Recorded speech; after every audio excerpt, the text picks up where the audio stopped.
திருச்சிற்றம்பலம். ஹர பார்வதி பதவி. ஹர மகாதேவா. தென்னாடுடைய சிவனே போற்றி, எண்ணற்றவர்க்கும் இறைவா போற்றி. திருச்சிற்றம்பலம். ஒளியான திருமேனி உமைத்தானம் மிகமேவும் கையாரவரும் யானை கடல் நாயோ மலவாமல் மலை தூவும் அடியார்கள் முழமாத வெளியாகும் மனிதாய வினை கூட நினையல்வே.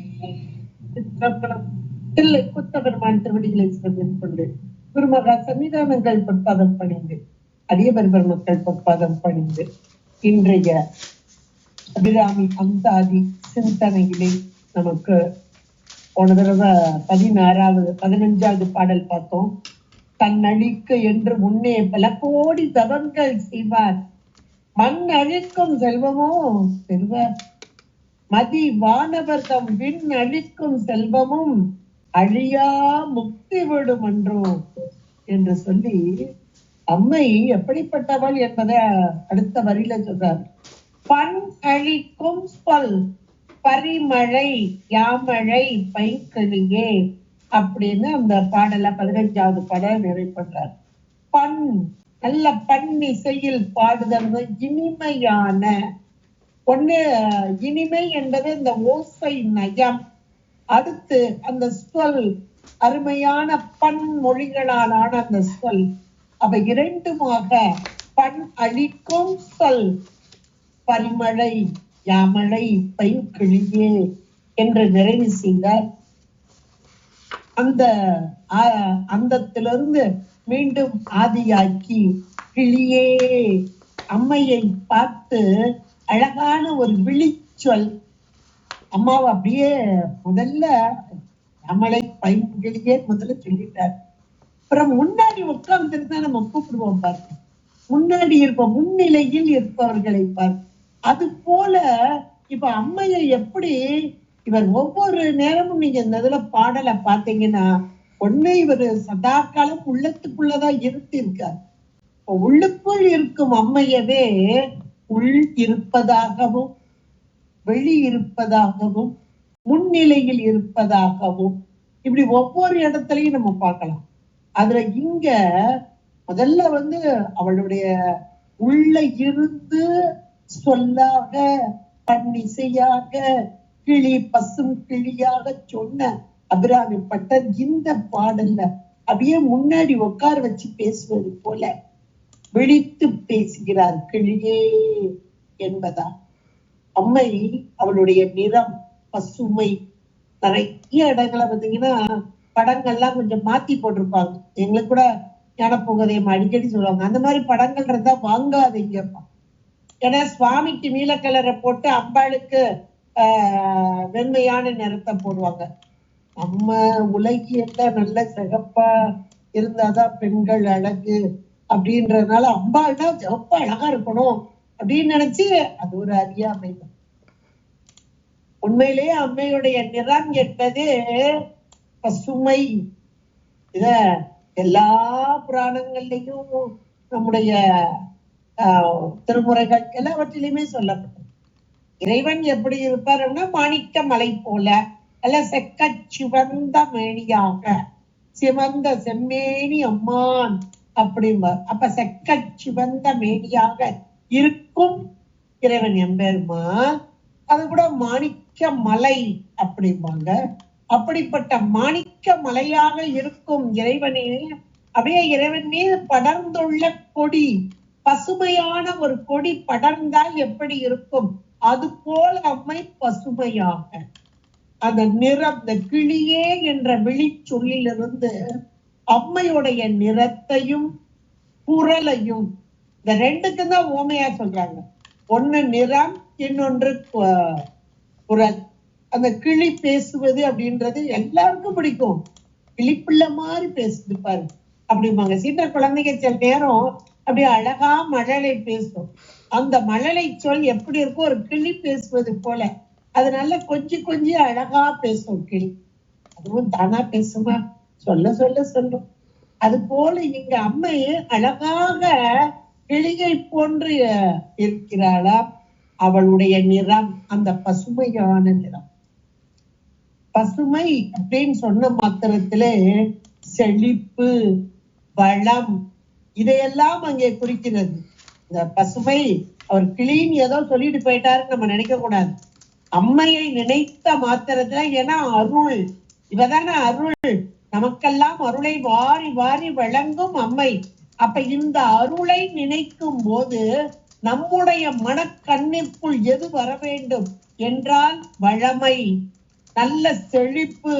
அப்ப கிளியே என்ற அந்த ஒரு வார்த்தையை சொல்லும் போதே எங்கே அம்மை இருக்கிறாளோ அங்கே வளமை, எங்கே அம்மை இருக்கிறாளோ அங்கே எல்லா செழிப்பு, செல்வம், செல்வ செழிப்பு நம்ம சொல்லலாம்.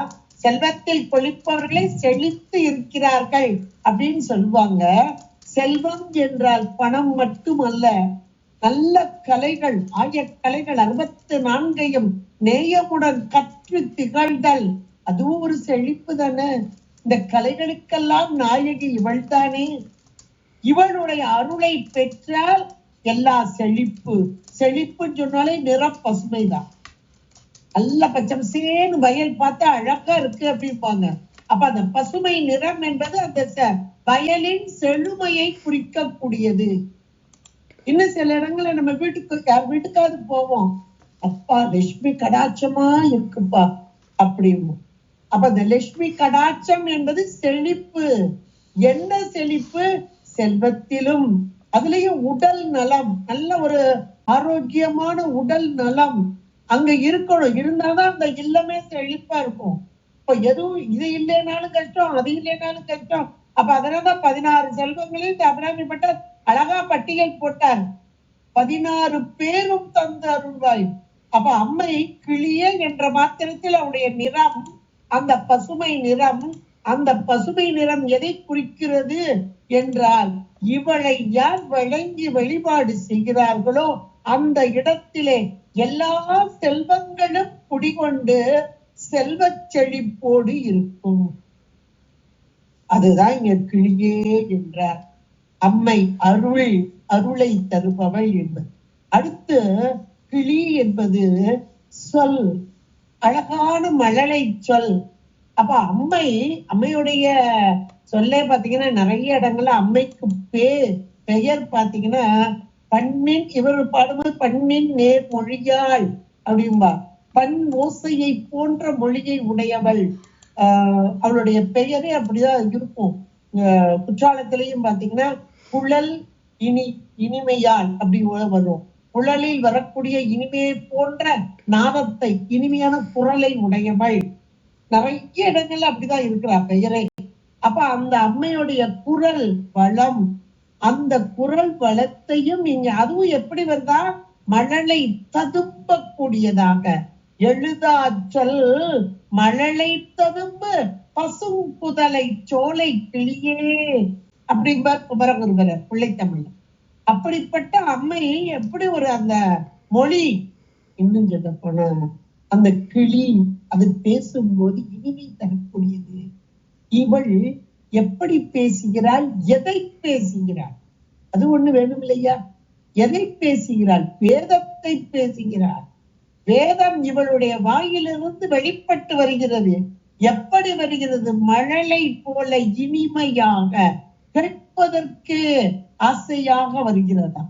ஏனால் நாதத்தின் தலைவி இவள்தானே, சொல்லின் தலைவி இவள்தானே. இன்னைக்கு உண்மை விளக்கம் படிச்சவங்களுக்கு எல்லாருக்கும் தெரியும், ஒரு சொல் உருவாகுகிறது என்றால் இங்கே நம்முடைய அடி நாதம், அந்த சூட்சும லலிதா சகஸ்ரநாமத்திலையும் படிச்சிருக்கிறோம். அப்ப ஒவ்வொரு நிலை சூட்சும வடிவாக, ஒளி வடிவாக இங்கே உருவாகி அப்படியே விருத்திப்பட்டு மேல் நோக்கி வந்து வைசெந்தியாக, மத்திமையாக, இதெல்லாம் சகஸ்ரநாமாவளியிலையும் நம்ம படிச்சிட்டோம். சித்தியார்ல, சிவப்பிரகாசத்துல எல்லாத்துலயும் படிச்சுட்டோம். இதுக்கெல்லாம் காரணம் எது? அங்கே மேலே வித்து, நாதம், விந்து, அதிலிருந்து புறப்பட்ட வாக்கு ஸ்தானங்கள். இதைத்தான் நினைச்சு அவர் அழகா கிளியே என்கிறார். அருமையாக கிளியாக விழித்து பேசுகிறார். முன்னாடி வச்சுட்டு கூப்பிடுற மாதிரி அழகா ஒரு அம்மையை முன்னிறுத்தி கூப்பிடுவது போல அம்மாவுடைய சொல்லும் பசுமை நிற அழகும் ரெண்டையும் சேர்த்தது. பசுமை நிறம் என்பது அவளுடைய அழகை குறிக்கிறது. அந்த நிறத்துக்கு ஒரு அழகு. நிறைய பேருக்கு பச்சை பிடிக்கும், எனக்கெல்லாம் ரொம்ப பிடிக்கும். நிறைய புடவை பேருக்கு பச்சையா தான் இருக்கும், நிறைய பேருக்கு பிடிக்கும். பொதுவா கடைகளையும் பாத்தீங்கன்னா பச்சையிலே நிறைய வெரைட்டிஸ். அந்த பசுமையை பிடிக்காதவர்கள் யாருமே இருக்க மாட்டாங்க, பச்சை நிறத்தை பிடிக்காதவர்கள் யாருமே இருக்க மாட்டாங்க. அது கிளிப்பச்சைன்னு கேட்ட வாங்குவாங்க சிலர்லாம். இந்த கிளிப்பச்சைக்கு அவ்வளவு ஒரு அழகு உண்டு. கண்ணை கவருதல், கண்ணை கவர்றதுக்காகத்தானே அம்பாள்கிட்ட இறங்கி வர்றா. நம் போன்றவர்களுடைய கண்ணுக்கும் கருத்திற்கும் இனிமையாகி வர வேண்டும், இவளை உணர வேண்டும், இவளை உணர்ந்து மேல் நோக்கிய நிலையை அடைய வேண்டும் என்பதுதான் அவளுடைய உயிர்களாகி நம் மீது கொண்ட கருணை. இந்த கருணையினால் நம்ம சார்ந்ததன் வண்ணம், உயிர்களாகி நாம் சார்ந்ததன் வண்ணம். நாம இந்த கண்ணால பாக்குறது எல்லாவற்றிலும் ரொம்ப நல்லா அப்படின்னு ஒரு சார்ந்து நிற்போம். அப்ப நம்முடைய கண்ணும் கருத்தும் இங்கே அவள் மீது பதிய வேண்டும், அவளை விரும்ப வேண்டும், அவளோடு ஒன்றிக்க வேண்டும் என்று விருப்பம் கொண்ட அம்மை கிளியாக வருகிறது. நிறத்தாலும் அழகிய குரலும் மேலான ஒரு தத்துவத்தையும் மேலான கருத்தையும் வைத்துத்தான் இந்த வார்த்தையை அங்கே சொல்கிறார். நமக்கு வெளியே பார்த்தா ஏதோ கிளி போல அழகா இருக்கா, அப்பவும் சொல்லுவாங்க கிளி மாதிரி இருக்காப்பா அப்படின்பாங்க. ஒரு பெண்களை பார்க்கும்போது ஒரு பெண் பார்க்கிற படலாம், பெண்ணை பார்த்த நல்ல கிளி மாதிரி மூக்கு மொழிய அழகா இருக்கு, அதே மூக்கு மொழிய அழகா இருக்குமாங்க. கிளி மூக்கு மாதிரி இருந்தா எப்படி இருக்கும், சிங்கமா இருக்குங்க. ஆனா சொல்லு, அந்த சொல் வழக்கு எப்படி வரும், கிளி மாதிரி மூக்கு மொழிய அழகா இருப்பாங்க. அப்ப அதனுடைய பொருள் என்ன, அப்படியே பொருள் எடுத்துக்க கூடாது. கிளிய பார்த்த உடனே அப்படி ஒரு அழகு, அதுக்கு காரணம் அந்த நிறம் தான். அது அப்படியே கழுத்து அசைக்கிறது, அது ஒரு இனிமையான குரல் கொடுக்க, இதெல்லாம் ஒரு இனிமை. இதைத்தான் வைத்து சொன்னார்கள். அந்த பசுமை நிறம் கண்ணுக்கு குளிர்ச்சியாக அழகு தருவதாக இருப்பதை முன்னிட்டு இங்கே கிளியாக இன்னொன்னு உயிர்களாகிய நமக்கெல்லாம் எல்லா வளங்களையும் தர வேண்டும் என்பதற்காக அம்மையை கிளியாக, ஏன்னா அவதான் இறங்கி வந்து எல்லாரும் சொல்றான், நமக்கெல்லாம் உயிர்களுக்கெல்லாம் அருள்பாலிப்பவள், ஐந்தொழிலையும் புரிபவள், அருளது சக்தியாகும் அரண் கணக்கு என்பதன் பொருட்டாக இங்கே அம்மைதான் அருள்பாலிக்க வருகிறார். இதை சொல்லும் வண்ணமாகவும் கிளியாக பசுமை வளப்படுத்துதல். இந்த பச்சை நிறம் என்பதே வளம்தான். இந்த உயிர்களாகிய நம்மை பக்குவப்படுத்தி வளப்படுத்தி அந்த வளப்படுத்தும் வண்ணமாக அம்மை இங்கே எப்படி இருக்கிறார், பச்சை நிறம் கொண்ட கிளியாக இருக்கிறார். அப்புறம் அடுத்த வார்த்தை சொல்றாரு, இளைஞர் மனத்தே கிடந்து கிளர்ந்து ஒளிரும் ஒளியே. முதல்ல கிளியா சொல்லிட்டாரு. கிளின்றது உருவம், ஒரு உருவம் தானே. கிளின்னு சொன்னே நம்ம மனசுக்குள்ளே அந்த உருவம் வந்துடும், அழகான ஒரு உருவம். அடுத்து இவள் உருவமா, இவர் வந்து அபிராமிப்பட்டார், அம்மையை நோக்கி தவம் இருக்கிறார். அப்படி அம்மையை உள்காட்சியாக காண்கிறார். கண்டபோது அவருக்கு என்ன கிளி மாதிரியா தெரிஞ்சா, இல்ல, மேலான ஒளி வண்ணம், அதுக்கும் மேற்பட்ட நிலை. இவங்கெல்லாம் மேலான ஒரு நிலை. ஆனா நமக்காக இறங்கி வந்து பாடுறாங்க, இறங்கி வந்து, ஏன்னா நாம அந்த நிலையில இருக்கோம், நாம புரிஞ்சுக்கிடணும் இல்லையா, அதுக்காக இறங்கி வந்து அம்மையை நமக்கு படம் போட்டு காண்பிக்கிறார்கள். அப்படித்தான் அடுத்ததாக உருவமான இவள் கிளி போன்றவள். இந்த உருவம் எதற்காக, நாம் புரிந்து கொள்வதற்காக. இன்னைக்கு உருவத்தை பார்த்தாதானே நம்மளுடைய மனமும் அப்படியே அதுல போய் ஒன்றி இருந்து அவளை வழிபட தோணுது.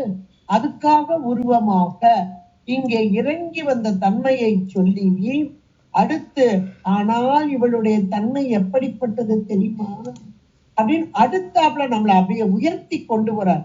இதை உணர்ந்து கொண்டால் அடுத்ததையும் உணர்ந்துக்கிடலாம், அடுத்த வார்த்தையை உணர்ந்துக்கிடலாம்.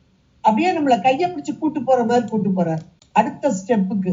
அது அடுத்த ஸ்டெப் என்பது எது என்றால் கிளைஞர் மனத்தே. யார் இவளை சதா காலமும் மனதிற்குள் வைத்து தியான பொருளாக. மனதிற்குள்ள வைக்கிறது அப்படின்னாலே தியான பொருள் தான். ஒன்று இருந்து நினைவீங்கள் உன் தமக்கு ஊனமில்லை என்பார் அப்பர்.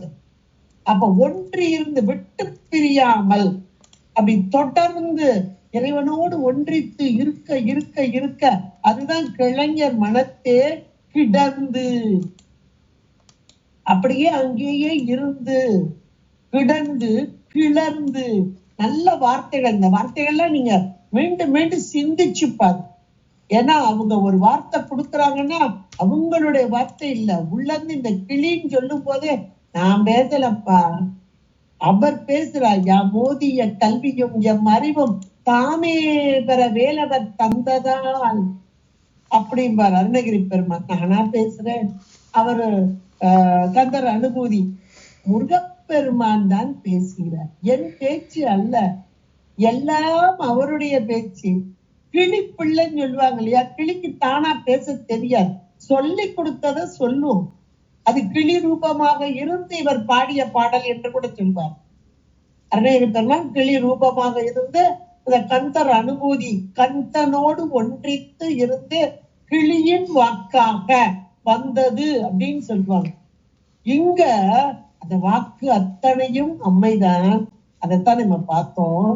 இப்ப அந்த இடத்துலயும் அடுத்த வார்த்தை போடுறாரு, கிளைஞர். கிளைஞர் என்றால் இவள் மீது அன்பு கொண்டவர்கள், சதா காலமும் அம்மையே உபாசிப்பவர்கள், அந்த அம்பாள் உபாசகர்கள், அதன் கிளைஞர். அவர்களுடைய மனத்தே அந்த ஒன்று இருந்து நினைக்கிறார்கள் பார்க்க, அந்த மனத்தே கிடந்து, அதுல அப்படியே வந்துடுறா, உள்ள வந்துடுறா, மனதுக்குள்ள வந்துடுறா அம்பாள். கிடந்து கிளர்ந்து, கிடந்து மட்டும் இல்ல, அந்த அறிவுக்கு அறிவாக நின்று அந்த அறிவிலே இவள் ஊறி. அப்ப உயிர் அறிவை தனதாக்கி. இப்ப வெளியே வர்ற சொல் யாருடையது? உயிர் அறிவு. இந்த ஆன்மா, இது பக்குவம் பெற்ற ஆன்மா. இப்ப இவர் அபிராமிப்பட்டால நல்ல உயர்ந்த நிலை பக்குவம். அப்ப என்னுடையது எதுவும் இல்லை, அவர் அப்படித்தானே சொல்றாரு. நான் சொல்லல, அத்தனை அம்பாளுடைய வாக்கு. அவள் சொல்வாள், அவள் சொன்னாள், அப்படித்தானே சொன்னார். அப்ப தன் அறிவு என்பது கிடையாது, எல்லாம் அவள் அப்படின்ற நிலை.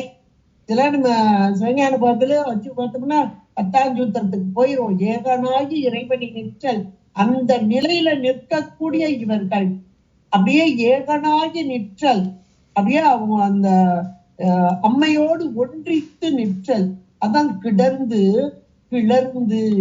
அப்ப இந்த ஆன்ம அறிவு செயல்படவில்லை, ஆன்ம அறிவில் இருந்து செயல்படுவது அம்மை. கிளர்ந்து அவளோடு ஒன்றித்திருக்கும் போது இவளே செயல்படுவது. கிடந்து கிளர்ந்து ஒளிரும் ஒளியே. ஒளிர்றாளா, வெளிர்கிறாளா, ஒளியாக பார்க்கிறாளா? ஏன்னா இவர் கண்ட காட்சி ஒளி காட்சி தான். இறைவனை ஒளியாக காணுதல் என்பது மேலான ஒரு நிலை.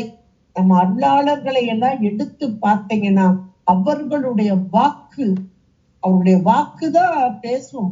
இந்த மாணிக்கவாசக பெருமானுடைய குரு பூசை இன்னைக்கெல்லாம் அவருடைய வார்த்தைகள் நிறைய இடங்கள்ல பாருங்க, அப்படியே அந்த ஒளி வெள்ளமாக காட்சி தரும் இறைவனை சொல்வார். சோதியே, சுடரே, சூழ் ஒளி விளக்கே. எத்தனை எத்தனை இடங்களில் இறைவனை ஞாயிறாக இன்றெனக்கு அருளி இருள் கடிந்து உள்ளத்து எழுகின்ற ஞாயிறே ஒன்று. இப்படி ஒவ்வொரு இடத்துலையும் நீங்க பாத்தீங்கன்னா இறைவனுடைய தன்மை எப்படிப்பட்டது அப்படின்னா ஒளி வெள்ளமான காட்சி. அந்த ஒளியும் யார் நினைத்து உருகுகிறார்களோ அவர்களுடைய உள்ளம்ன்றது இந்த இதுல உயிர். ஏன்னா நமக்கு சாஸ்திர நூல்கள் உள்ளம் என்பதை இந்த உயிர், ஏன்னா உயிர் ஒரு அறிவு பொருள். அந்த அறிவு பொருள் இருள் மயமான ஒரு மலத்தினால் இங்கே அப்படியே சேர்ந்து அந்த இருள் மலம் அதுலயே இருக்கு. என்றைக்கு உயிர் உண்டோ அன்றைக்கே இருக்கு, சகசமா கிடக்கு. இப்ப இந்த இருளை நீக்கி ஒளி உள்ள ஏற்கனவே அந்த இருள் மலம் உயிரோட அறிவு, அதன் மீது இருக்கக்கூடிய இருள் மலம் இந்த உயிர் அறிவிலே இருக்கும் இன்னொரு ஒளிப்பொருள். இப்ப ஒளிப்பொருள் இருள்மலம் மேல அறிவை மூடி இருப்பதால் இந்த அறிவு உணரவில்லை. உள்ளே இருக்கும் ஒளியான இறைவனை உணர முடியவில்லை. ஆனால் தியானம், ஒன்றித்தல், யோக நிலை இதெல்லாம் ஒரு பண்பட்ட உள்ளத்துக்கு வரக்கூடியது.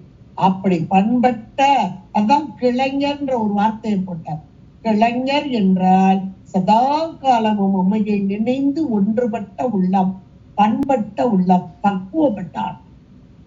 அவர்களுடைய மனத்தை என்றால் உயிரிலே கிடந்து கிளர்ந்து அங்கே ஒளியாக அந்த உயிரின் அறிவுக்கு அறிவாக இருக்கும் பேரொளி பிழம்பு அப்படி ஒளியாக ஒளிரும் ஒளியாக. எவ்வளவு ஒரு அருமையான வார்த்தைகளை அப்படி அழகா கோபியா கொண்டு வந்திருக்காரு. கிளர்ந்து ஒளிரும் ஒளியே. அம்மைய சொல்றார், முதல்ல உருவமா சொன்னார், முன்னிலையில நிறுத்தி சொன்னார். முன்னிலையில உருவமா இருந்தா இந்த புறக்கண்ணால நம்ம பாக்குறதுக்கு எளிதாக இருக்கும், சகல நிலையில இருக்கும், இன்னைக்கு உடம்போடு கூடி இருக்கும். முன்னாடி இருக்கிற பொருளை பார்ப்பதற்கு இந்த கண்கள் தேவை. இந்த புறக்கண்ணால் பார்க்கக்கூடிய ஒரு பொருளாக அது நிறத்தாலும் அழகான குரலாலும், அப்ப கண்ணால் பார்த்தல், காதால் கேட்டல், இதையெல்லாம் விழித்து சொன்னார், கிளியே என்று சொன்னார். இப்போ அகக்கண்ணிற்குள் உள்நோக்கிய நிலை, அது யாருக்கு? கிளைஞர்களுக்கு. அப்படி உள்நோக்கிய அந்த மேம்பட்ட பக்குவம் உடையவர்களுக்கு. அந்த கிளைஞர் மனத்தே அந்த உயிரின் அறிவிலே கிடந்து கிளர்ந்து ஒளிரும் ஒளியே. இது ஒளி என்பது கொஞ்சம் அருவமானது. எவ்வளவு ஒரு அருமையா உருவமாக அருவமாக இது ஒரு நிலை, இது ஒரு நிலை. அம்மை இப்படி ஒரு நிலையில, இப்படி ஒரு நிலையில இந்த ஆன்மாக்களுக்கு நமக்குத்தான் சகல நிலையில் உடம்போடு கூடி இருந்தே நேரான இறைவனை அடைய முடியலாம். முடியுமோ முடியாதோ என்ற சந்தேகமே வேண்டாம். முடியும். இதுக்குத்தான் நம்ம அருளாளர்கள் அவர்கள் கண்டார்கள். அந்த நிலையில அவங்க கண்டாங்க. நம்மையும் காண வைக்க வேண்டும் என்று பாதையை போட்டு கொடுத்தாங்க. பாதையை அழகா போட்டு கொடுத்திருக்காங்க. எத்தனை அருளாளர்கள். நீங்களா மணிக்கவாசக பெருமாளுடைய குருபூசை தினம் அப்படின்னா உண்மைக்கே பெரிய ஆச்சரியம். நேற்று எங்களுக்கு குருபூசை விழால அம்மா ஞானப்பங்கதை வந்து நடத்தும் போது ஒரு வார்த்தை சொன்னது கூட காலையிலேயே நான் சொன்னேன். மீண்டும் ஒரு அது ஒரு ஆச்சரியம், அதிசயம். இந்த இதுல கூட அதிசயமே ஒரு வார்த்தை வரும். அற்புதம், அதிசயம், ஆச்சரியம். இந்த எந்த வார்த்தையை போடுறதுன்னே தெரியல. ஏன்னா மணிக்க வாசகர் சொல்ல தன்னுடைய திருக்கரங்களால் எழுதிய இறைவன் எம்பெருமான் அழகிய சிற்றம்பலமுடையான் என்று கைச்சாட்டு வைத்து அங்கே இறைவனுடைய குத்த பெருமானுடைய திருவடியில் வைத்த மாத்திரத்தில் வைத்த நாள் முதல் நாள் நேற்று. அதை சிந்திக்கிறதுக்கு எங்களுக்கு கொடுத்த நாளும் நேற்று ஒரு சோமவாரத்திலே அருமையாக.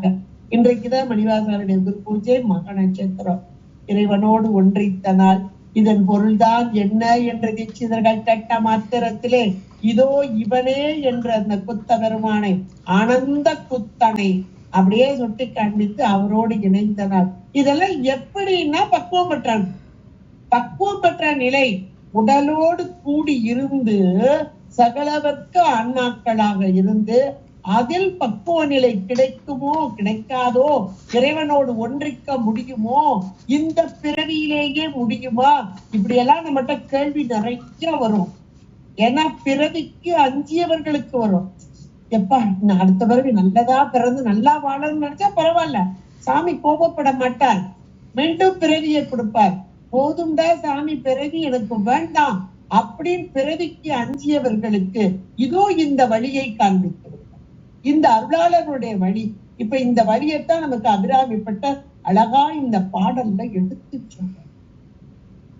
கிளியே இத்தனை செய்கிறவன் யார்? அம்மை. உலக போகத்தை காண்பித்து அனுபவிக்க வைப்பவளும் அவளே. உலக போகம் எனக்கு வேண்டாம் என்று இந்த ஆன்மாக்கள் விரும்பிய போது அப்படியே டைவர்ட் பண்ணி நம்மள இறைவனை நோக்கி செலுத்துபவளும் இவளே.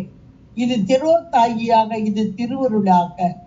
ஆமாறும் திருவடிக்கே அகம் குழையேன் அன்புருகேன் பூமாலை புனைந்தேத்தேன் புகழ்ந்துரையேன் கோமானின் திருக்கோயில் தூகேன் வழுகேன் கூத்தாடேன் சாமாரே விரைகின்றேன். அப்ப 2 பாதை காட்டப்பட்டிருக்கு இந்த இடத்துல. ஆமாறு சாமாறு. சாம் ஆறு ஆம் ஆறு. ஆறு என்றால் வழி. அப்ப சாம் ஆறு என்றால் மரணத்தை நோக்கிய பயணத்தை நாம் இன்றைக்கு மேற்கொண்டிருக்கிறோம். இப்படிப்பட்ட மரணம் மீண்டும் ஒரு பிறப்பை தரும். மரணம் உண்டே ஜனனம் உண்டு. அப்ப எனக்கு பிறவி வேண்டாம், இனி ஒரு பிறவி வேண்டாம், இனி ஒரு மானுட சட்டை வேண்டாம் என்று நினைப்பவர்களுக்கு ஆம் ஆறு அதற்குரிய பாதையை இங்கே சொல்கிறார். அதுதான் இது. முன்பாக இறைவனை முன்னிறுத்தலும், முன்னிறுத்திய இறைவனை கண்டு கண்டு தொழுது தொழுது வணங்கி அகத்திற்குள்ளே இருத்தி, அந்த அகத்திற்குள்ளே இருத்தி இருத்தி நினைக்க நினைக்க ஒளியான ஒரு காட்சி. அதான் ஒளிரும் ஒளியே என்பதாக சொல்லி, அப்படிப்பட்ட அம்மையை எப்படிப்பட்ட, இப்ப சாதாரணமா நம்ம சொல்லிட்டோம். அதாவது என்னுடைய உள்ளத்திலே வந்து முன்னாடி இருந்த உள்ளத்துல வந்த அப்படின்னு அவருடைய வாக்கா நம்ம சொல்லிட்டோம். ஆனா இவள் எப்படிப்பட்டவள் என்பத அவளுடைய சொரூபத்தை அழகா அடுத்த வார்த்தையில சொன்னார். நமக்காக இறங்கி வந்த நின்ற நிலையெல்லாம் சொன்னார். ஆனாலும் அவள் எப்படிப்பட்டவள் என்பதை சொல்கிறார். ஒளிரும் ஒளிக்கு இடமே. அருமையான ஒரு வார்த்தை. இன்றைக்கு வானத்திலே சூரியன், சந்திரன், நட்சத்திரங்கள் இவையெல்லாம் ஒளிர்ந்து கொண்டிருக்கின்றன. இரவு நேரத்திலே வானம் பாருங்க இருட்டா இருக்கும். ஒரு பூரண நிலவு வந்தனா அந்த இடம் நல்லா ஒரு ஒளியாக. அப்புறம் மீன்கள் அது சின்னதா கண்ணச்சி பண்ற மாதிரி ரொம்ப ஒளியா தெரியாது. மற்ற இடங்கள்லாம் இருளாக. அப்புறம் அதிகாலையில மீண்டும் சூரியன் வந்தப்ப இருளெல்லாம் நீங்கி அப்படியே ஒளி வெள்ளமாக இருக்கும். அப்ப சூரியனால் வரும் ஒளி முழு பிரகாசமாக ஒளியாக இருக்கும். சந்திரனால் அந்த இருள் ஓரளவு நீக்கப்பட்ட நிலை. இதையெல்லாம் நம்ம பாக்குறோம். சூரியன், சந்திரன், நட்சத்திரங்கள் இவையெல்லாம் என்ன அப்படின்னு நமக்கு சயின்டிபிக்கலா தெரியும். இந்த மெய்ஞானம் அத்தனையுமே விஞ்ஞானம் தான். விஞ்ஞானம் அத்தனை மெய்ஞானம், மெய்ஞானம் அத்தனை விஞ்ஞானம் தான். சயின்டிபிக்கலா நமக்கு எல்லாருக்குமே தெரியும். ஒரு சூரியன் ஒரு ஜடப்பொருள், சந்திரன் ஒரு ஜடப்பொருள், இந்த நட்சத்திர கூட்டங்கள் எல்லாம் ஜடப்பொருள். இது மாயையின் காரியமாக உருவாக்கப்பட்ட பொருள், அம்மையினால் உருவாக்கப்பட்ட பொருள். அப்ப இவைகள் எல்லாம் தானாக ஒளிருமோ என்றால் ஒளி பொருள் தான், ஒளி பொருள் தான், ஒளியை கொடுக்கும் பொருள் தான். ஆனால் அந்த ஒளி இப்ப லைட் இருக்கு, கரண்ட் இருக்கு, எல்லாம் இருக்கு. அதுக்குரிய சுவிட்ச போட்டா தானே அது ஒளிரும். அப்ப அந்த சுவிட்ச போடுறதுன்றது யார் செய்ய முடியும்? ஒரு அறிவு பொருள் தான் செய்ய முடியும். அது ஜடப்பொருள் தானான சுவிட்ச் போடாது. இதே போல ஒவ்வொரு நாளும் அதிகாலையிலே கீழ் திசையிலே அழகாக சென்ற கதிர்களோடு எழுப்பி வரும் கதிரவன் இப்ப ஒளியை தருகிறான் என்றால் யார் இங்கு தர வைத்தது? இந்த ஒளிக்கு காரணம் என்ன? அதைத்தான் இங்க சொல்றேன். அந்த ஜடப்பொருள் தானாக செயல்படாது. உங்களுக்கே தெரியும். எந்த ஜடப்பொருள் எடுத்துக்கோங்க, அந்த ஒரு ஜடப்பொருள் தானாக செயல்படாது. அது செயல்படுத்துவதற்கு ஒரு அறிவு பொருள் வேண்டும். அந்த அறிவு பொருள் யார்? அங்க போய் யார் சுவிட்ச் போட்டு இருக்கா? அப்ப அது பேரறிவு, பேராற்றல். இதை உருவாக்கிய ஆற்றல். இன்னும் சொல்ல போனோம், இதை உருவாக்கிய ஆற்றல். இந்த வான், இந்த பூமி, இந்த நிலம், நீர், தீ, காற்று, ஆகாயம், பஞ்ச பூதங்கள் இவைகளுக்கு காரணம் என்ன? மாயையின் காரியமாக தோற்றுவிக்கப்பட்டது.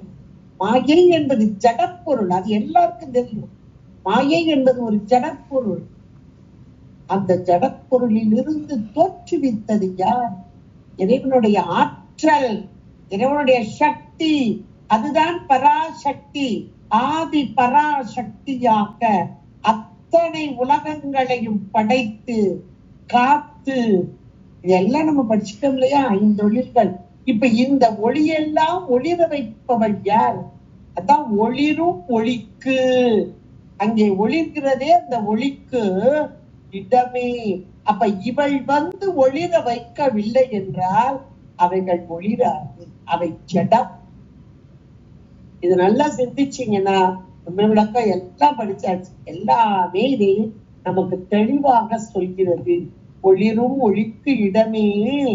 அப்ப இவளுடைய எப்பேற்பட்ட பொருள் நமக்காக இறங்கி முதல் 2 வார்த்தையில உருவமாக இங்கே வந்த தன்மைய சொன்னாரு. முன்னிலையிலையும் உள்ளையுமா சொன்னாரு. ஆனா இந்த முன்னாடி வந்து நிக்குது, உள்ள வந்து நிக்குதுனால இது ஏதோ சாதாரணமான பொருள் நினைச்சுக்கிடாதீங்க. இந்த பொருள் எப்படிப்பட்டது இப்ப சொல்ற. எப்பேற்பட்ட பொருள் எமக்காக இறங்கி வருது. இந்த கோணத்துல நம்ம நினைச்சா இறைவன் எப்படிப்பட்ட பெரியவன், அடியேனையும் ஒரு பொருளாக கொண்டு ஆண்டு கொண்டானே அப்படின்ற ஒரு அதிசயம். அதத்தான் மாணிக்கவாசகர் அதிசய 10ன்னு போட்டார். 26வது பகுதியில அதிசயம் கண்டாமே, அதிசயம் கண்டாமே அப்படிம்பார். ஒன்றுக்கு பற்றாத என்னையும் கொண்டு வந்து இந்த அடியாரில் கூட்டி மேலான முக்தி பெற வைத்தானே, எப்படிப்பட்ட இது அதிசயம். செத்து போய் நரகிடை வீழ்வதற்கு ஒரு படுகின்றேனே. அதான் இந்த மரணம் மீண்டும் மீண்டும் பார்த்தோம் இல்லையா, சாமாறு. இதை நோக்கிதான் இன்றைக்கு சென்று கொண்டு இருக்கிறோம். செத்து போய் நரகிடை வீழ்வதற்கு ஒருப்படுகின்றேனே. அத்தன் ஆண்டுதன் அடியரில் குட்டிய அதிசயம் கண்டாமே. அதிசயம். அதத்தான் இங்க பட்டியல் போட்டு இவரு சொல்றார். பேர்பட்ட அம்மை ஒளிரும் ஒளிக்கு இடமே. என்னில் நீ கொஞ்சம் நினைச்சு பார்த்தா, அத அப்படி சொல்றாரு. என்னில் கொஞ்சம் நினைச்சு பார்த்தா, இன்னும் சொல்லணும்னா அல்ல ஆராய்ஞ்சு பார்த்தா. சிலர்லாம் கொஞ்சம் ஆராய்ச்சிதான் ஏத்துக்குவாங்க, எதையுமே அப்படியெல்லாம் ஏத்துக்க மாட்டாங்க. என்னவோ நீங்க சொல்றீங்க அவர் சொன்னாலும் ஏத்துக்க முடியாது. கொஞ்சம் இருங்க, யோசிச்சு ஆராய்ச்சி பார்த்து சொல்லுவோம். நல்லா ஆராய்ச்சி பாருங்க. அதத்தான் அவர் சொல்றார். எண்ணில். இது 2 வகையா எடுத்துக்கலாம். அந்த எண்ணில் அப்படின்ற வார்த்தைய, ஒண்ணு அவளை நன்றாக உணர்ந்து ஏற்றுக்கொண்ட ஆன்மா, ஒரு பக்குவம் பெற்ற ஆன்மா. இந்த பக்குவம் பெற்ற ஆன்மா இந்த அம்மையை நினைத்த போது எண்ணில், அந்த எண்ணிய மாத்திரத்தை எப்படிப்பட்ட பரம்பொருள், எனக்காக வந்த பரம்பொருள் அதிசயம். இன்னொன்னு எண்ணில் அப்படின்னா இது ஒரு கேட்டகரி. அடுத்து இன்னொரு கேட்டகரி. ஆன்மாக்கள்ல எல்லாரும் ஒரே மாதிரி இல்லை. அப்ப அதெல்லாம் நினைச்சுதான் இவங்க பாடியிருக்காங்க. எண்ணில் கொஞ்சம் ஆராய்ச்சி, ஆமா யோசிச்சு பார்த்தா இது கொஞ்சம் உண்மை மாதிரி தான் தெரியுது, இன்னும் கொஞ்சம் யோசிச்சுக்கணும் அப்படிங்கிறாங்களா. அதான் எண்ணில். எண்ணுதல் என்பது ஆராய்ச்சி, எண்ணுதல் என்பது நினைத்தல். எண்ணுதல் என்பது ஆராய்ச்சி, ஒன்று நினைத்தல். நினைத்து உருகும் அடியார் ஒருபுறம், ஆராய்ந்து அதையே ஏற்றுக்கொள்பவர் இருவர் அடுத்து வரும். எல்லாருக்குமே எல்லாரையும் வசப்படுத்தக்கூடியவள். நீ ஆராய்ந்து பார்த்துட்டு மெதுவா வாப்பா, நீ நினைத்து நினைத்து உருகிற இப்பயே வாங்கிக்கப்பா, அப்படி அழகா கொண்டாட. எண்ணில் உன்னுடைய பெருமைகளை எல்லாம் நினைத்து நினைத்து போற்றினால் அல்லது ஆராய்ந்து ஆராய்ந்து ஏற்றுக்கொண்டால் ஒன்றும் இல்லா வெளியே. அருமையான வார்த்தை. எண்ணில்ன்ற வார்த்தையை தனியா பிரிச்சுக்கோங்க. ஒன்றுமில்லா வெளியே, அத ஒரு வார்த்தையா போடும். வெளி, வெளினா ஆகாசம். இன்னைக்கு ஆகாசம் அப்படி வானத்தை தான் நம்ம தூக்கி பார்ப்போம், மண்டையை தூக்கி வானத்தை பார்ப்போம். ஆகாசம் வெளினா எல்லாமே வெளிதான், எல்லா இடத்துல இருக்கிறதெல்லாம் வெளிதான்.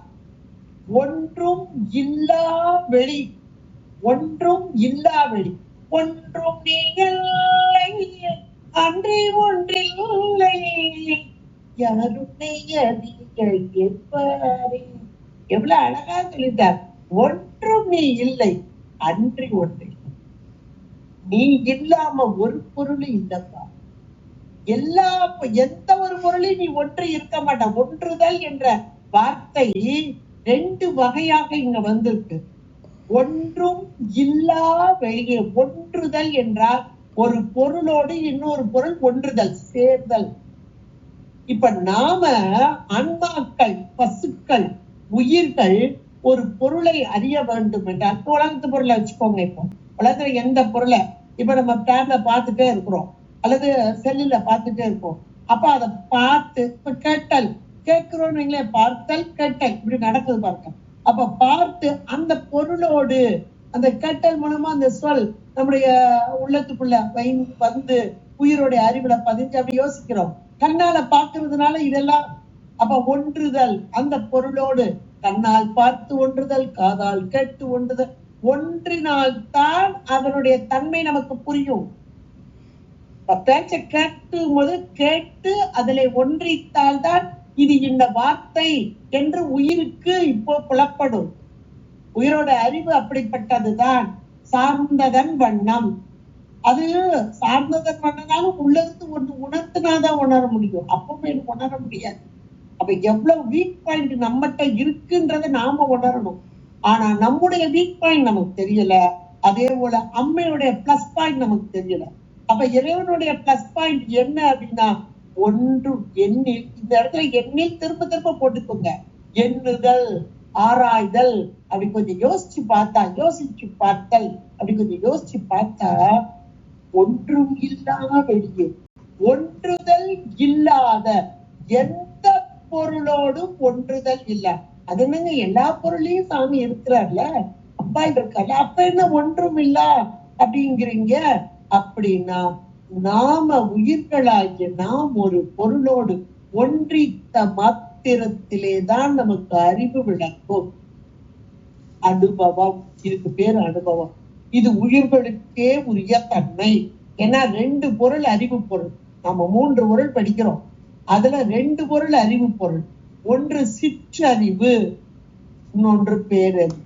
சிற்றறிவு உடைய உயிர்களாகிய நாம் எந்த ஒரு பொருளோடும் ஒன்றித்தால் அன்றி நமக்கு உணர்வு அனுபவம் என்பது கிடையாது.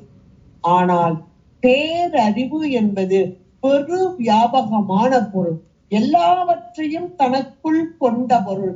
அதனால் எந்த பொருளும் இவனின் வேறாக இல்லை. இப்ப நம்மின் வேறாக எல்லா பொருளும் இருக்கு. அதனால அந்த பொருளோட இப்படி ஒன்றிய அனுபவத்தை அனுபவிக்கிறோம்.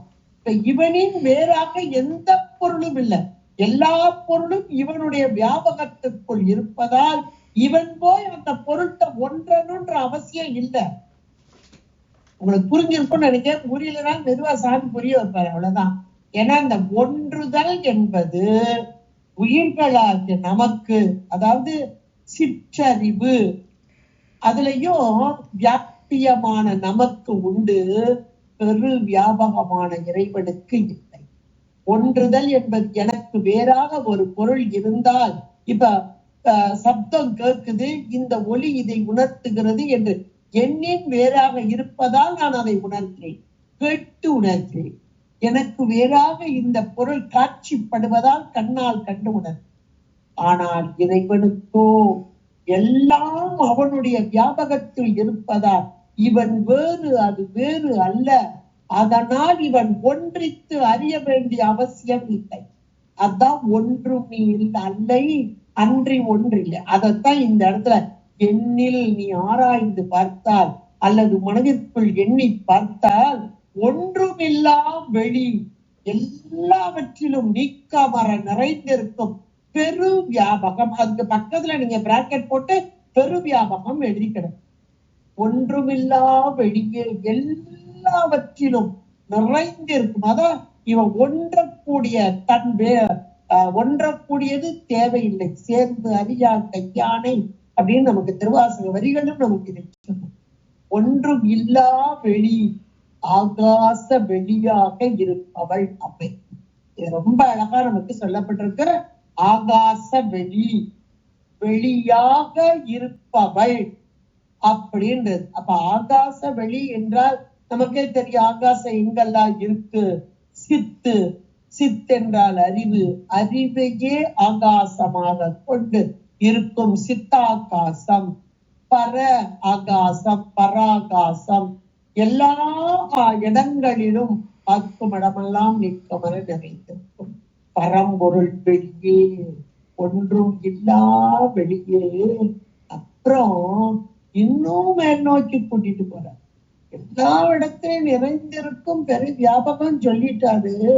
முதல்ல ஒளிரும் ஒளிக்கு இடமேனார். எல்லா ஒளிரக்கூடிய பொருள்களுக்கெல்லாம் ஒளியாக இருப்பவள் என்று சொன்னவர் எண்ணில் ஒன்றுமில்லா வெளியே என்று சொன்னவர் இன்னும் கைய பிடிச்சு கூட்டிட்டு போறார். கைய பிடிச்சு கூட்டிட்டு போறார். அபிராமிப்பட்டர் அவர் கண்ட காட்சி, அவர் அனுபவித்த அனுபவம், உயிர்களாகிய நாமும் அனுபவிக்க வேண்டும் என்ற பெரும் கருணை. அதனால கைய பிடிச்சு அம்பாள் யார் அப்படின்னு உனக்கு காமிக்கிறேன் பாரு, இதோ அப்படின்னு கைய பிடிச்சு கூட்டு போறார். வெளி முதல் பூதங்கள் ஆகி விரிந்த அம்மே. இன்னைக்கு வெளி முதல் பூதங்கள் அப்படின்னா அப்படியே ஐம்பூதங்களின் தன்மை. இந்த பிரபஞ்சம் முழுவதும் நிறைந்திருக்கும் பூதங்கள் ஐம்பூதங்கள். அங்க மட்டுமா அண்டத்தில் இருப்பதெல்லாம் பிண்டத்திலே, அந்த ஐம்பூதங்களும் இங்கேயும் நிறைந்திருக்கிறது. அப்ப அம்மை வெளி முதல் பூதங்கள் என்ற மாத்திரத்திலே வெளியே காட்சிப்படக்கூடிய 5 பூதங்கள் அங்கு மட்டுமல்ல, இதோ காட்சிக்கு இருக்கும் சகல நிலையில் தனு கரணங்களோடு கூடியிருக்கும் இந்த ஆன்மாக்கள். இந்த வெளியும் இதுவும் தான் இதுவும் தான், அண்டத்திலும் தான் பிண்டத்திலும் தான். அதான் வெளி முதல் பூதங்கள் ஆகி. அந்த ஆகின்ற வார்த்தை ரொம்ப ரொம்ப முக்கியமான ஒன்று. ஏன்னா இன்னைக்கு இதுவே ஆகாயமே கடவுள்னு ஒருத்தர் சொல்லுவாங்க, நீரே கடவுள்பாங்க, காற்றே கடவுள், இப்படி இப்படியே அக்னியே கடவுள்பாங்க. நிறைய பேர் அப்படி இப்படி இருக்காங்க, இன்னைக்கும் இருக்காங்க. இதுவே கடவுள் அப்படின்பாங்க. அது கடவுள் இல்ல, அது மாயையின் காரியம், ஜடம். இந்த ஆகின்ற வார்த்தை இருக்கு பாருங்க. அப்ப அந்த ஜடப்பொருள் எல்லாம் இயங்கணும். இயங்கினாதான் உயிர்களுக்கு இங்கே மலம் பரிபாகம் பெறும், வினை நீக்கம் பெறும், மலம் பரிபாகம் பெறும். அப்ப இதுக்கு உதவ வந்த அம்மை இந்த பூதங்கள் ஆகி. அப்ப வெளிமுதல் பூதங்கள் ஆகி என்ற மாத்திரத்திலே இந்த அண்டத்திலெல்லாம் கலந்து இருந்து பிண்டத்திலும் கலந்திருந்து இந்த பிண்டத்தோடு கூடிய ஆன்மாக்கள் அனுபவிக்க வைத்து வினை நீக்கத்தையும் மல பரிபாகத்தையும் தருவதற்காக வெளிமுதல் பூதங்கள் ஆகி விரிந்த அம்மே, எல்லாவற்றிலும் விரிந்து பறந்து இருக்கும் அம்மை அப்படின்றத அழகா பட்டியல் போட்டு ஒன்னொன்னா பிடிச்சு கூட்டு போறார். கிளியில ஆரம்பிச்சாரு, உள்ள கூட்டு போனாரு, அப்படியே ஒவ்வொன்னா கூட்டிட்டு போறார். விரிந்த அம்மே. இதுல இந்த ஆகாசம் போதே நீங்க ஒவ்வொன்னா எடுத்துக்கலாம். ஒவ்வொரு இடத்துல நின்று பாக்குற காட்சியோ அளவு கடந்த காட்சி அம்மைக்கு. அதெல்லாம் அப்படியே மனக்கண்லே நினைச்சு சிந்திச்சு பார்த்து ஆச்சரியப்படணும். ஆச்சரியப்படுறதா இது. இங்க அதிசயம் கடைசியில முடிக்கிறாரு பாருங்க. அப்ப விரிந்த அம்மே அழியே அறிவு. இவ்வளவு பெரிய நீ, இப்ப எவ்வளவு பெரிய உயர்ந்த நிலையில இருக்க நீ, அழியே அறிவு அளவிற்கு அளவானது. அருமையான வார்த்தை, அதிசயமே கொண்டு முடிக்கிறார். பஞ்சபூதங்கள், அண்டமெல்லாம் நிறைந்திருக்கும் பஞ்சபூதங்களில் தன்மையானவன் நீ. அந்த அண்டத்திலே நிறைந்திருக்கும் உயிர்கள், உயிர்கூட்டங்கள், உயிர்கூட்டங்களின் உடல் எல்லாத்துக்கும் ஒரே மாதிரியா இருக்கு. கோடான கோடி உயிர்கூட்டங்கள் அத்தனைக்கும் உள்ள உடம்பு, ஒவ்வொரு உடம்புக்குள்ளேயும் இருக்கக்கூடிய வெளி, அந்த வெளியிலெல்லாம் நிறைந்து நின்று அத்தனை சுழற்சிக்கும் காரணமாக. அதுக்கு முதல் வரிய ஒளிரும் ஒளிக்கு இடமே யோசிச்சு பாருங்க. அப்ப ஒரு பொருள் ஒளிர்கிறது என்றால் அந்த ஒளிரும் ஒளிக்கு இடமாக நின்றது. வெளியே இருக்கிற ஒளி மட்டும் இல்ல, அறிவு ஒளி என்பதாக அந்த அறிவு ஒளியையும் இங்கே காண்பித்து அறிவு ஒளி ஒளிவதற்கும் காரணமான அம்மையாக இருக்கும் இவள் எல்லாவற்றையும் இயக்கக்கூடிய, எல்லாவற்றையும் ஒரு சேர ஒருங்கே இயக்கும் அம்மை. இப்படிப்பட்ட இவள் அழியே ஒன்றுக்கும் பற்றாத எளிமையான ஒரு என்னுடைய அறிவு எப்படிப்பட்டதா இருக்கு? ஆர்ந்ததன் வண்ணம், அதையும் சொன்னாதான் அறியக்கூடிய அறிவு, சொல்லாமையே அறிய முடியாது. அப்படிப்பட்ட அறிவு மலத்தோடு கலந்து கிடக்கும் இந்த இருளான அறிவு. அந்த அறிவு அளவிற்கு அளவானது. அருமையான ஒரு வார்த்தை. என்னுடைய அறிவு எதை அறியுமோ அந்த அளவுக்கு அளவாகும். இப்போ முதல்ல இந்த ஒரு வார்த்தையில அறிவு அளவிற்கு அளவானதுன்னு ஒரு வார்த்தை கொடுத்திருக்காரு. அப்ப நம்முடைய எல்லா உயிர்களும் அறிவுடைய பொருள், எல்லா உயிரும் அறிவுடைய பொருள். ஒரு அறிவுல இருந்து 6 அறிவு. அப்ப ஒரு அறிவுனா அதுக்கு என்ன உணர்வு இருக்கோ அந்த ஒரு உணர்வு, 2 அறிவுனா என்ன இருக்கும் அந்த. அப்ப அதுலயே அப்புறம் 6வது அறிவுல 6 அறிவும் அப்படியா வேலை பார்த்துக்கிட்டு இருக்கு. நமக்கு 6 அறிவா தான் இருக்கும். எத்தனை நேரம் வேலை பார்க்குது, எத்தனை நேரம் அறிவா 6 அறிவோட கூடி இருந்தா எத்தனை நேரம் அவத்தைகள் சொல்றோம் இல்லையா. அப்ப அந்த அவத்தைகள் நிலையில எப்படி எல்லாம் எத்தனை கருவி வேலை பார்க்குதோ அந்த கருவி வேலை, அந்த கருவி முழுமையா வேலை பார்க்குதாங்க அதுவும் பார்க்கணும். அப்ப நம்முடைய அறிவு எப்படி இருக்கு பாருங்க. அப்ப அந்த நம்ம அறிவை நம்மளே கொஞ்சம் கணக்கு போட்டு பார்க்கணும். அது கூட பர்சன்டேஜ் கணக்கு போடுங்க. அடிக்கடி என்னுடைய சிற்றறிவுக்கு தெரிஞ்சதுதான் இத்தனை பர்சன்டேஜ் தான் இவங்க தேர்வாங்க அப்படின்னு ஒவ்வொருத்தருக்குமே ஒவ்வொரு நேரம் நான் கணக்கு போடுவேன். யார் எந்த ஒரு சொல்லும் போது படிக்கும் போது அல்லது கவனிக்கும் போதுமே இது என்னுடைய வீக் பாயிண்டா பிளஸ் பாயிண்டா எனக்கு தெரியாது. ஆனா என்கிட்ட ஒரு உண்டு, இத்தனை பர்சன்டேஜ் தான் இது தேர்வு முகத்துல இப்படிதான் தெரியுது அப்படின்னு நான் நினைப்பேன். இதே போல நம்முடைய அறிவு எப்படி இருக்கு பாருங்க. நம்முடைய அறிவு எப்படி இருக்கு. அப்ப அந்த அறிவுக்கு அப்ப எல்லா உயிர்களும் ஒரே மாதிரியான அறிவு பக்குவம் இல்லை. இதுக்கு காரணம் மலம்தான் நம்மகிட்ட இருக்கிற. அப்ப அந்த அறிவுக்கு என்னுடைய அறிவு எவ்வளவு ஏற்றுக்கிடுமோ அந்த அறிவு அளவிற்கு அளவானது. இவ்வளவுதான் இந்த அறிவு புரியும். இந்த அளவு கொடுத்தா போதும்.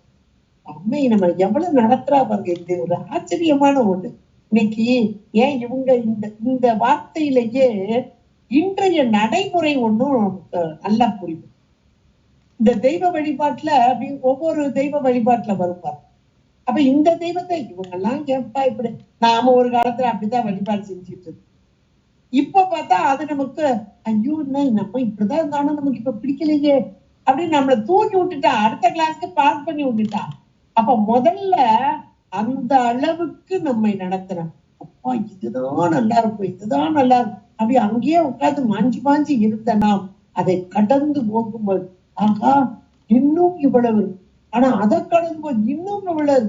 ஒவ்வொரு கட்டத்திலும் அப்ப மேலான ஒரு அறிவு விளக்கத்தில் இருக்கும் அவள் நம்முடைய அறிவுக்கு அளவுக்கு அளவாக ஒவ்வொரு கட்டமாக நம்மை கைப்பிடித்து அழைத்துச்சு.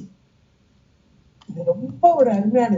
இத நினைச்சு பார்த்தா ஆகா நம்மையும் ஒரு பொருளாக எடுத்து நாய்ச்சிவையை ஏற்றி வைத்த அம்மையென கருளியவாறு ஆர்வெருவார் அச்சோவி. ஒரு யானைக்கு தவசிடலாம், நாய்க்கு தவசிடலாமா?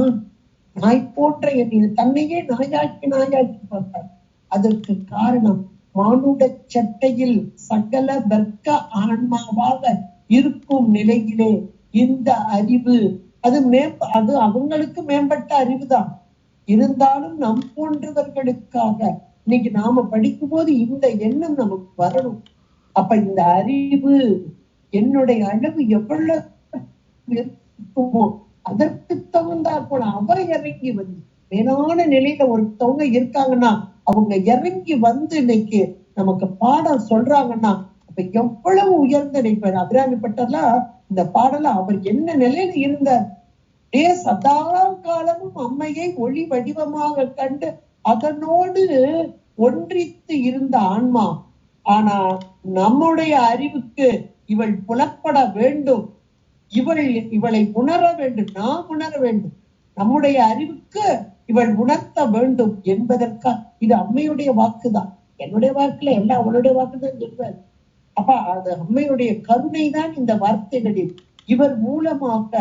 அப்ப அப்படிப்பட்ட அம்மை எல்லாமாக வெளிமுதல் பூதங்களாகி விரிந்த அம்மே அழியேன் அறிவு அளவிற்கு அளவானது, அந்த அளவுக்கு தகுந்த அளவாக இருப்பு வந்து எனக்கு உணர்த்துதல்.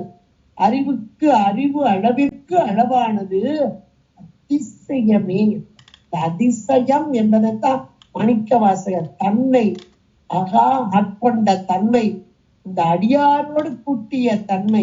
அந்த அதிசயப்பத்திலையும் பாத்தீங்கன்னா அதுல கருத்துரை முக்தி இலக்கணம்னு இருக்கு. மேல போட்டது முக்தி இலக்கணம், ஆனா அவர் சொன்ன வார்த்தைகள்லாம் பாத்தீங்கன்னா அடியரில் கூட்டிய அதிசயம் கண்டாமைவர். அப்ப முக்திக்கு அந்த வழி எது என்றால் அடியார்களோடு கூடி நின்ற அந்த சத்சங். அத அந்த பதிகத்துல ரொம்ப அழகா எடுத்து சொல்ற. என்னையும் ஒரு பொருளாக கொண்டு இப்படி ஏற்று நடத்தினாயே, ஏற்பட்ட அதிசயம் நினைச்சு பார்க்க முடியாது. எனக்கு போய் இப்படி கிடைச்சிச்சா, நினைச்சு பார்க்க முடியாத அதிசயம். என்னையும் ஆட்கொண்டாயே என்பது போல அபிராமி பட்டர் அப்படித்தான். அவருக்கு இல்ல, நம் போன்றவர்களுக்காக இப்ப அம்மையை அப்படியே நமக்கு காண்பிக்கிறார். அவர் கண்ட காட்சி அதை நமக்கு காண்பிக்கிறார். உருவமான அம்மை யார், எதுக்காக? நம் போன்ற சகலவர்க்கு ஆன்மாக்கள் அவளை உணர வேண்டும், இவள் எப்பேற்பட்டவள் என்பதை உணர வேண்டும். அதற்காக உருவ வடிவம் தாங்கி முன்னாடி நிற்கிறது. கிளியே என்றார். பசுமை அந்த நிறத்தாலும் அந்த இனிமையான சொல்லாலும், வேதங்கள் அவள் சொல்வது எது? வேதங்கள்.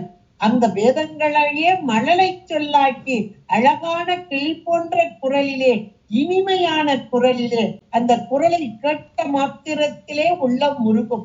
இவரும் கிளிப்பாட்டு நிறைய பாடி வச்சிருக்கிறார். அழகா அசாங்கம்லாம் கிளிப்பாட்டுதான்.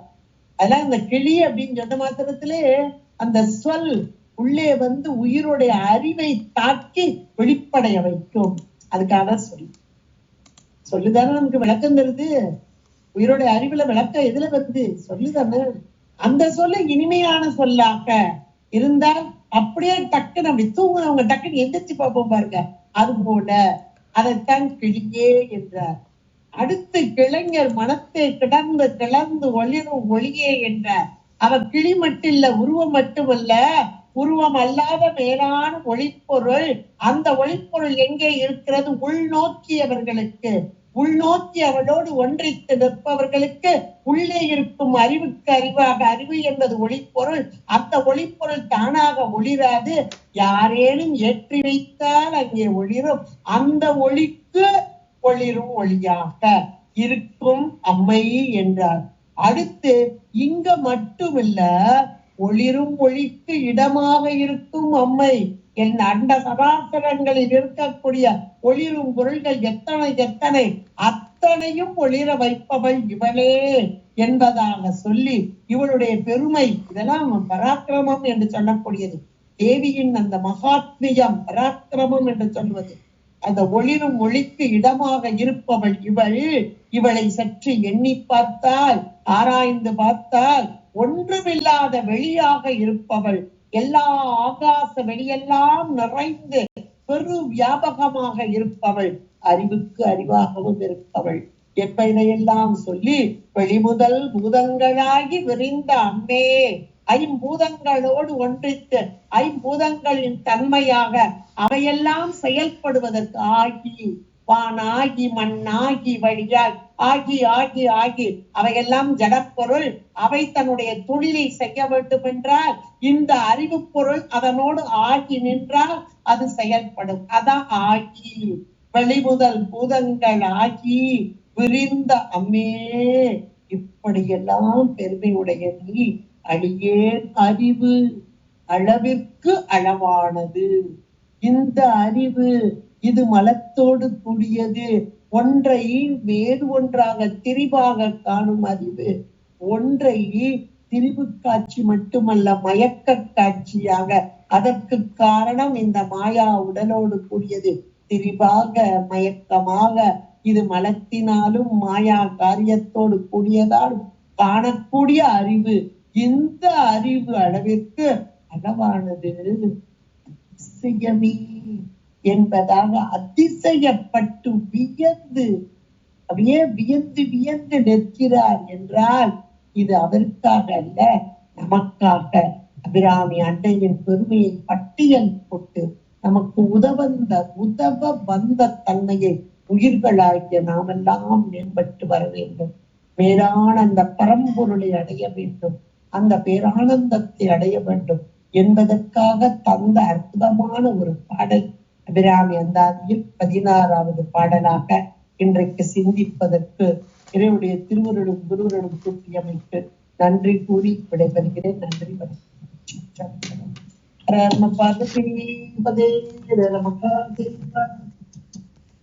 நன்றி நன்றி நன்றி.